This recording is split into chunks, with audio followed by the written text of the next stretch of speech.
Felicitas, inclinada hacia adelante, bebía sus palabras. Le hizo volver a comenzar algunas partes del relato diciendo que no lo había oído bien. En efecto, su alegría producía tal estrépito en su cabeza que había momentos en que parecía estar sorda, con la mente extraviada en pleno goce. Cuando Pedro contó el episodio del ayuntamiento, soltó varias risotadas, cambió 3 veces de asiento, moviendo los muebles, no pudiendo permanecer quieta. Después de 40 años de esfuerzos continuos, la fortuna se dejaba al fin agarrar. Felicita se volvía loca, hasta el punto de que dio al olvido toda prudencia. ¿Y a quién le debes todo eso, sino a mí? Exclamó con una explosión de triunfo. Si te hubiese dejado te habrías hecho prender por los insurrectos. ¡Bobo! ¿No te dabas cuenta de que era al Garzonet, al Cicardot y a los demás a quienes había que echar a las fieras?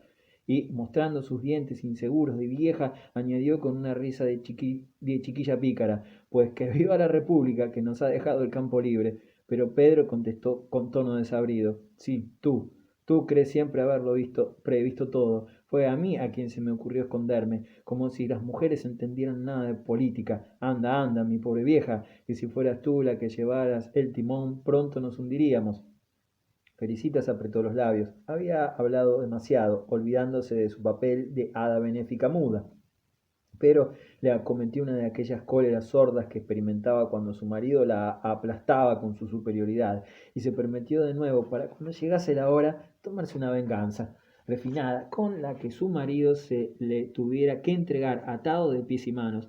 Ah, se me olvidaba, prosiguió Rugón, el señor Peirot le ha tocado también la China, pero no le vio debatirse entre las manos de los insurrectos. Felicitas experimentó un ligero estremecimiento. Se encontraba precisamente a la ventana contemplando amorosamente los balcones del recaudador local. Acababa de sentir la necesidad de verlos de nuevo, porque la idea del triunfo se confundía en su mente con el anhelo de aquella hermosa vivienda, cuyos muebles desgastaba con sus miradas desde hacía tanto tiempo. Volvió la cabeza y preguntó con un acento extraño, ¿han detenido al señor Perot? Sonrió complacida, pero al punto una viva emoción arreboló su faz. En su interior acababa de formular un deseo brutal. Ojalá terminaran con él los insurrectos. Y Pedro, que leyó sin duda este pensamiento en sus ojos, murmuró, ¡qué caramba! Si por casualidad se encontrase con alguna bala, sería una solución para nuestros asuntos. No habría necesidad de hacerle abandonar su puesto, y nosotros no habríamos intervenido en nada. Pero Felicitas, cada vez más nerviosa, se estremecía. Parecíale que acababa de condenar a muerte a un hombre. Ahora, si en efecto mataban al señor Perot, se le aparecería por la noche y vendría a tirarla de los pies. Ya no volvió a distinguir a las ventanas de enfrente, sino fugaces ojeadas hipócritas, teñidas de un horror voluptuoso, y a partir de entonces en su júbilo hubo cierto terror criminal que lo volvió más agudo. Por su parte, Pedro, una vez que vació su corazón, veía ahora el lado desagradable de la situación. Habló de Macar. ¿Cómo haría para desembarazarse de aquel forajido? Pero Felicitas, dominada de nuevo por la fiebre del éxito, exclamó, no se puede hacer todo a la vez. Ya le taparemos la boca. ¡Qué demonio! Algún día, algún medio encontraremos. Ivy venía rectificando la posición de los sillones y sacudiendo el polvo de los respaldos. De repente se detuvo en medio de la estancia y dirigiendo una detenida mirada al viejo mobiliario, exclamó, Dios mío, pero qué feo está esto. Y ahora toda esa gente que va a venir. Deja, respondió Pedro con una soberbia indiferencia. Ya lo cambiaremos todo. Él, que la víspera sentía un religioso respeto por los sillones y el canapé, hubiera saltado ahora sobre sus asientos, pateándolos. Felicitas experimentaba igual desdén. Llegó hasta zarandear un sillón al que le faltaba la ruedecilla de una pata, y no la obedecía con la suficiente rapidez. En aquel momento entró Roudier. A la anciana le pareció que manifestaba una cortesía mucho mayor que de costumbre. Los señor y los señora se multiplicaban acompañados de una música deliciosa. Para entonces los habituales comenzaban a llegar uno tras otro y el salón se llenaba. Nadie conocía aún con sus detalles los acontecimientos de la noche pasada, y todos acudían con los ojos desorbitados y una sonrisa en los labios, llevados allí por los rumores que comenzaban a correr por la ciudad. Todos aquellos señores que la noche anterior habían abandonado con tanta precipitación el salón amarillo al anuncio de la aproximación de los insurrectos, volvían ahora murmurantes, curiosos e importunos, como un enjambre de moscas que hubieran dispersado un golpe de viento. Algunos no habían tenido tiempo ni de ponerse los tirantes. Su impaciencia era grande, pero se veía que Rugón esperaba a alguien para hablar. No pasaba minuto sin que volviese la cabeza hacia la puerta con una mirada de ansiedad. Durante una hora todos fueron expresivos apretones de mano, felicitaciones vagas, cuchicheos admirativos y dominándolo todo, un júbilo contenido, sin causa concreta, y que sólo pedía una palabra para convertirse en entusiasmo. Al fin apareció Granó. Por un momento se detuvo en el umbral con la mano derecha pasada por la abertura de su levita abotonada, en tanto que su enorme rostro pálido, en el que se reflejaba el júbilo, intentaba en vano ocultar su emoción bajo un gesto de dignidad. A su llegada se hizo el silencio. Todos presentían algo extraordinario. Granó se dirigió hacia Rugón, marchando por entre dos filas de personas puestas en pie. Le tendió la mano y le dijo: Amigo mío, le traigo la manifestación de homenaje del Consejo, el cual quiere que lo presida usted hasta tanto que no sea devuelto nuestro alcalde. Ha salvado usted a Plassans, y en la época abominable porque atravesamos son necesarios hombres que reúnan la inteligencia y el valor que usted ha dado pruebas. Venga, pues. Granó, que estaba recitando un pequeño discurso preparado con gran trabajo en el trayecto del ayuntamiento a la calle de Laván, sintió que su memoria flaqueaba. Pero Rugón, a quien la emoción dominaba, le interrumpió, estrechándole las manos mientras repetía: Gracias, mi querido Granó, muchas gracias. No se le ocurrió otra cosa. Entonces resonó una explosión de voces ensordecedora. Todos se precipitaron hacia Rugón, tendiéndole las manos, llenándole de elogios y de felicitaciones, e interrogándole animosamente, pero él, digno, ya como un magistrado, solicitó que le concediesen algunos minutos para conferenciar con los señores Granó y Roudier. La ciudad se encontraba en una situación crítica, y los asuntos que a ella se referían estaban ante todo. Retiráronse pues los tres a un rincón del salón y en voz baja repartiéronse allí el poder, en tanto que los concurrentes habituales, alejados de ellos algunos pasos y haciéndose los discretos, les dirigían miradas de reojo, en los que la admiración iba mezclada a la curiosidad. Rugón tomaría el título de presidente de la comisión municipal, Granó sería secretario, y en cuanto a Roudier, quedaba nombrado comandante en jefe de la Guardia Nacional reorganizada. Los tres se juraron un apoyo mutuo de una solidez a toda prueba. Felicitas, que se había acercado a ellos, les preguntó bruscamente: ¿Y Violet?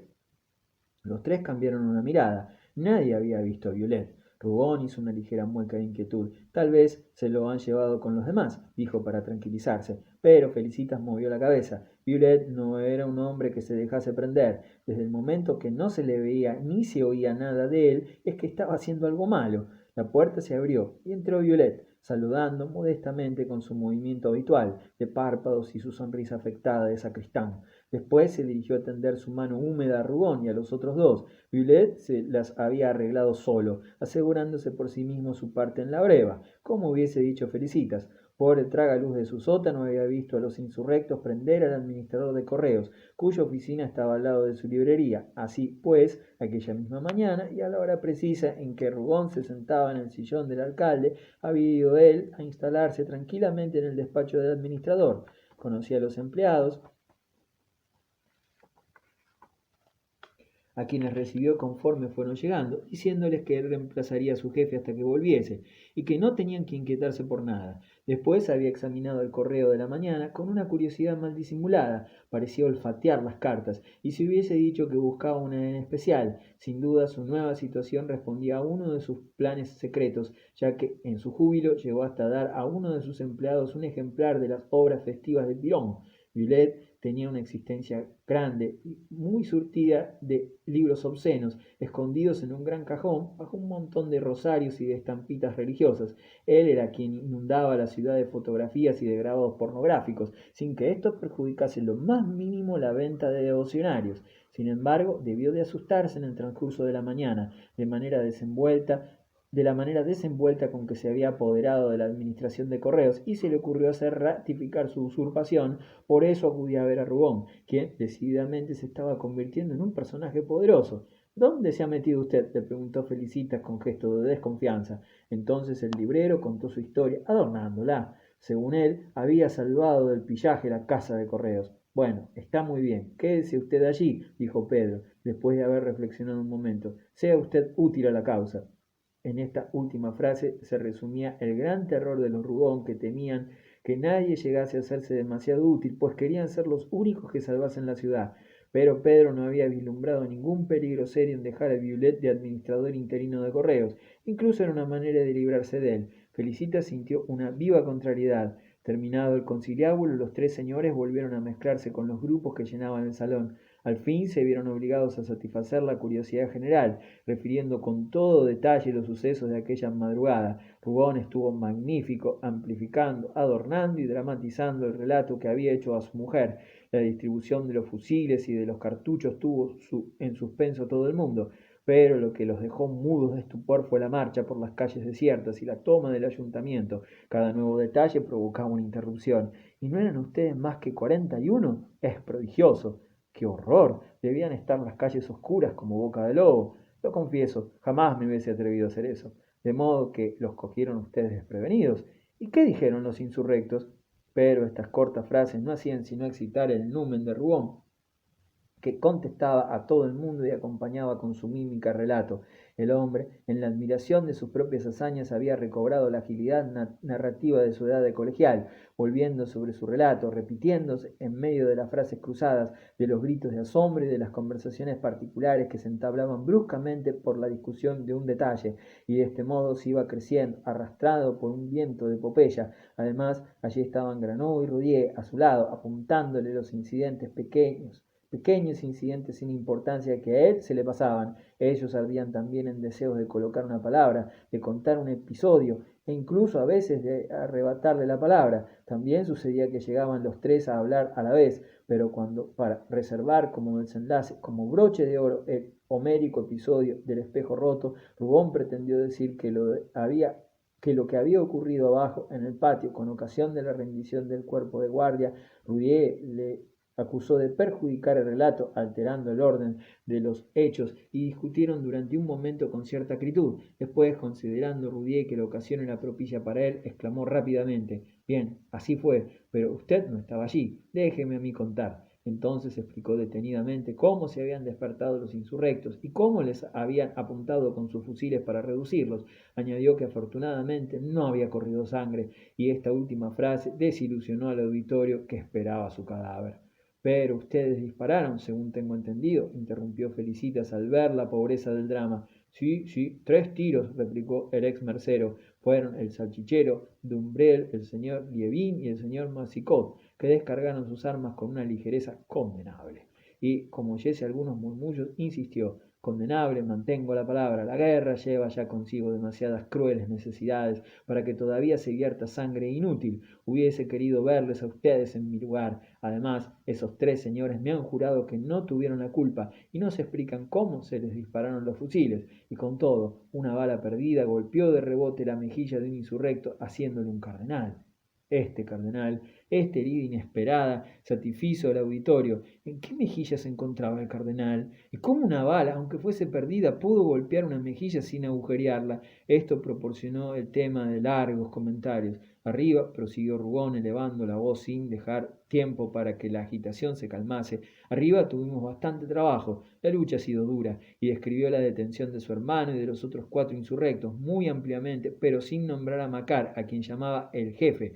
Las expresiones, el despacho del señor alcalde, el sillón, la mesa del señor alcalde, se repetían a cada momento en su boca y prestaban para los oyentes una grandeza maravillosa a la terrible escena. Ya no era en las dependencias del portero, sino en los propios dominios del primer magistrado donde se luchaba. Roudier había quedado aplastado. Rubón llegó al fin al episodio que tenía preparado desde el comienzo y que había de dejarle convertido en héroe definitivamente.